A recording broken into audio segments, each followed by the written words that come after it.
E esse conhecimento ele obteve de maneira a posteriori, né? O Kripke ele não fala isso, mas pelos exemplos que ele dá, ele considera que testemunho, né? Ele dá o exemplo lá do computador, supercomputador que calcula uma coisa e você aprende alguma solução matemática de maneira posterior. Digamos, ele poderia ver esse exemplo do supercomputador, esse aqui, né, como um exemplo de testemunho. Alguém que está te informando uma coisa, né, uma informação que você adquire a partir de alguém, não é que você foi lá, investigou, você foi ver o DNA, ou então você fez o cálculo, né, esses dois exemplos. Você foi ver o DNA do Paredes, comparou um com o outro, né, nas duas situações e aí chegou a essa conclusão. Né? Alguém te falou, assim como você não fez a conta, não fez. Você pegou o dado do computador e confiou naquilo. Então, nesses dois casos, nós temos aí conhecimento por testemunho, que é a posteriori. Espero que tenha ficado claro, apesar de ser um exemplo intrigante, assim, como é. E se não for claro, a gente vai falar mais sobre isso, dar outros exemplos. Afinal, a base que ele vai trabalhar é a nossa intuição e vai fazer esse apelo para as intuições para justificar, ele não chamaria, acho que de teoria, mas as ideias e argumentos para sustentar essas ideias que ele está mostrando no Nihil Necessity. Vamos falar mais sobre o necessário a posteriori a partir de várias outras questões. A primeira, na verdade, é uma conclusão de tudo que a gente falou, que é a necessidade da identidade.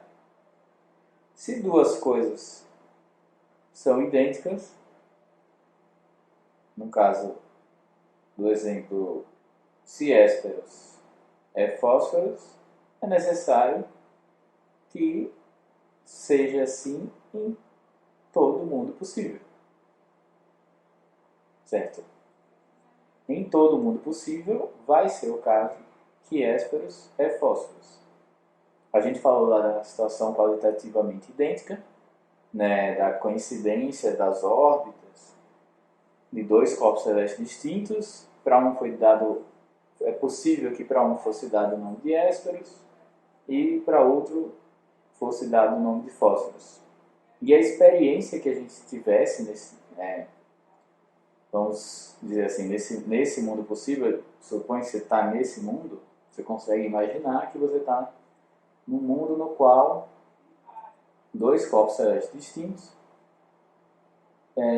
ocasionam a mesma experiência que a gente tem de Vênus. Na manhã, um aparece, vamos supor, Vênus mesmo, mas que a órbita de Vênus é outra da que ele tem no nosso mundo, no mundo atual. E à tarde, no final da tarde, é outro corpo celeste que aparece no mesmo lugar e ocasiona a mesma experiência, digamos. Esse mundo, ou essa situação, na verdade, não o mundo inteiro, mas a situação seria qualitativamente idêntica e fenomenicamente idêntica também. A gente perceberia da mesma maneira. Mas esse não é um mundo no qual Hésperos não é Fósforos. Esse é só um mundo no qual o nome Fósforos, né, aspas, foi dado para um outro corpo celeste que não Vênus, como é o caso daqui, no nosso mundo.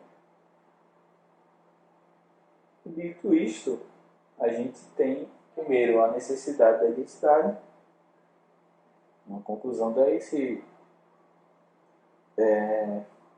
algo que vem já de Leibniz, né?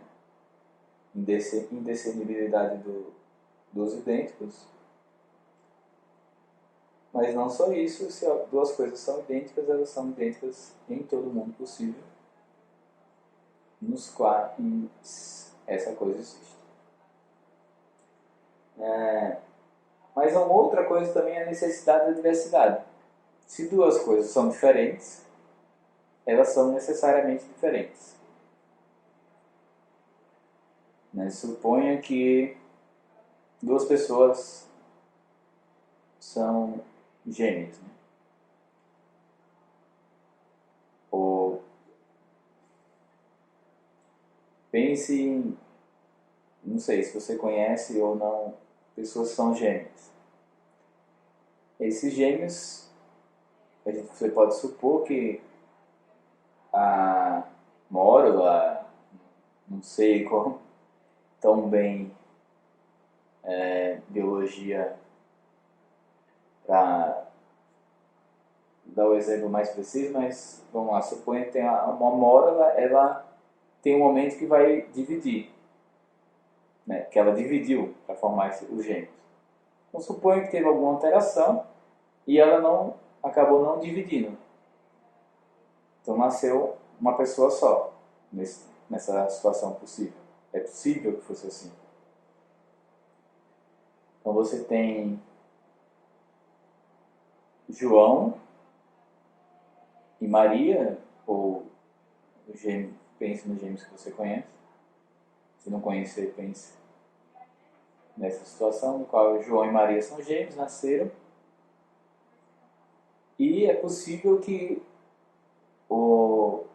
na formação deles as células não tivessem dividido por alguma alteração genética, algum fator externo, algum procedimento médico novo.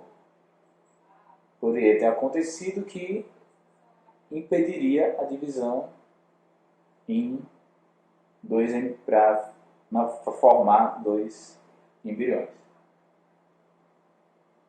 Daí nasceu desse embrião único, né, formou esse embrião único, nasceu José. Esse seria um caso que você diria que José é idêntico a João e Maria, porque nasceram da mesma origem, né?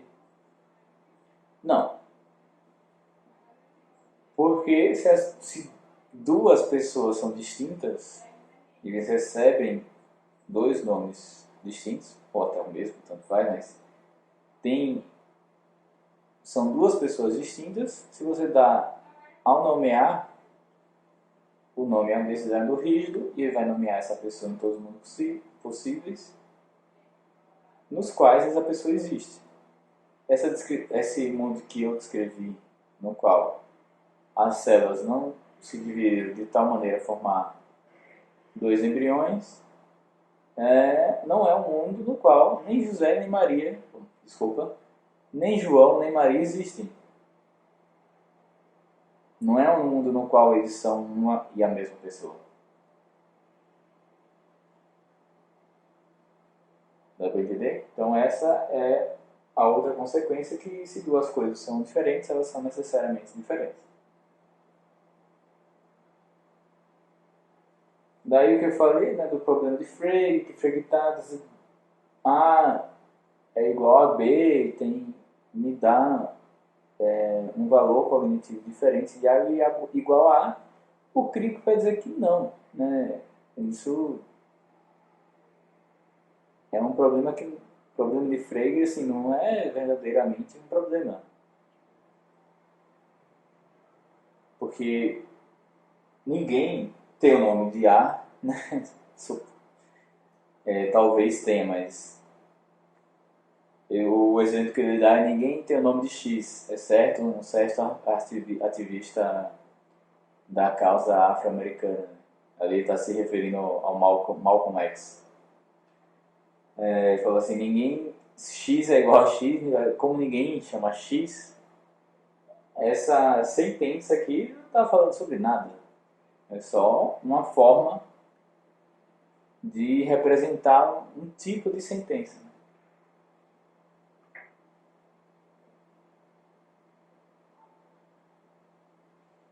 Então, se alguém fala, como é o caso do Paderewski, a gente pode entender que essa é uma sentença, a depender do caso, que a pessoa só pode conhecer a posteriori. Porque o que você está afirmando não é que a sequência de letra, uma sequência de letra é igual a outra sequência de letras. Né? Não está falando do nome. Você está falando da pessoa que o nome nomeia. Que o nome nomeia, bom. Mas eu acho que isso agora está ficando mais claro, né? Que a informatividade de coisas como ésperas e fósforos que o Frege se preocupava é uma questão empírica. Assim como seria se você não soubesse que ésperos é o nome da mesma coisa, da mesma estrela, Hesperus Erécio, Hesperus também é posterior, é uma questão de investigação empírica. Não é uma questão, como o Frege reconhece no começo lá do sentido da referência, não é uma questão sobre identidade entre nomes, mas entre os objetos aos quais os nomes referem. E esse é o ponto do críptico. Não é um papel da semântica. Não é você saber o significado dos nomes, uma investigação sobre o significado de nomes, não vai te dar uma resposta sobre a diferença de valores cognitivos de duas sentenças daqueles tipos, A igual a A e A igual a B. É um papel científico, papel de investigação. Descobrir os valores cognitivos.